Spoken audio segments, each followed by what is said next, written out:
Hari ini saya akan mempresentasikan proyek UAS pengantar kecerdasan buatan. Tapi sebelum itu, perkenalkan nama saya Rivaldo Paimanan dengan NIM 224611079. Cara belajar kecerdasan buatan atau artificial intelligence. Yang pertama itu supervised learning.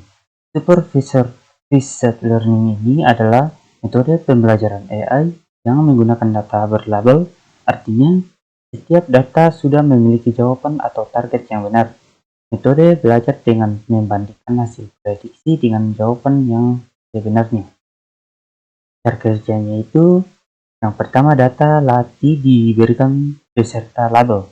Yang kedua, metode pembelajaran pola antar input dan model mempelajari pola antara input dan output.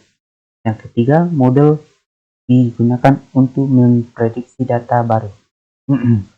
Contohnya di sini ada sekumpulan data berupa buah-buahan yang berlabelkan angka.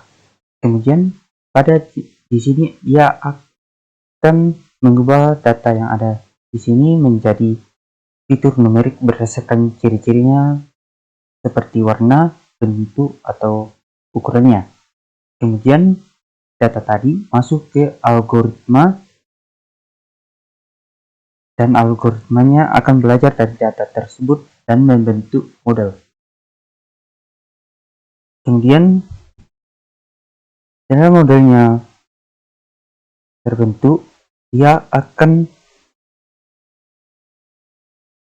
mengetes data yang ada di sini, data buah-buahan yang baru tanpa label. Lalu buah-buahan tanpa label ini akan dibuat dalam bentuk numerik sama seperti yang tadi ini. Lalu model akan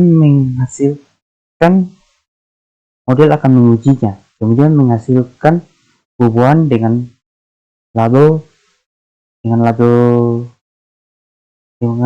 yang sama seperti data yang di sini.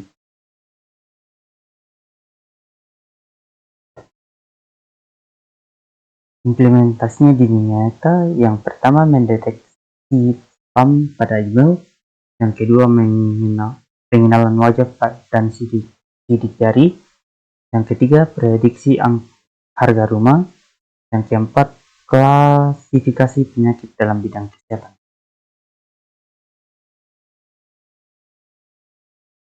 Unsupervised learning. Unsupervised learning adalah metode pembelajaran AI yang menggunakan data tanpa label. Metode model mencari data atau struktur tersembunyi dalam data secara mandiri. Cara kerjanya itu, data tanpa label dimasukkan ke dalam sistem dan lalu model menganalisis kesamaan data. Lalu data dikelompokkan berdasarkan pola tertentu. Contohnya, di sini pada input data terdapat beberapa buah. Lalu model menganalisis perbedaan dan kesamaan buah-buahan tersebut, lalu mengelompokkannya ke dalam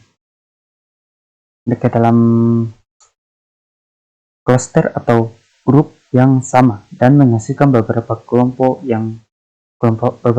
data yang berbeda. Lanjut ke contoh implementasinya di dunia nyata, yaitu segmentasi pelanggan dalam bisnis.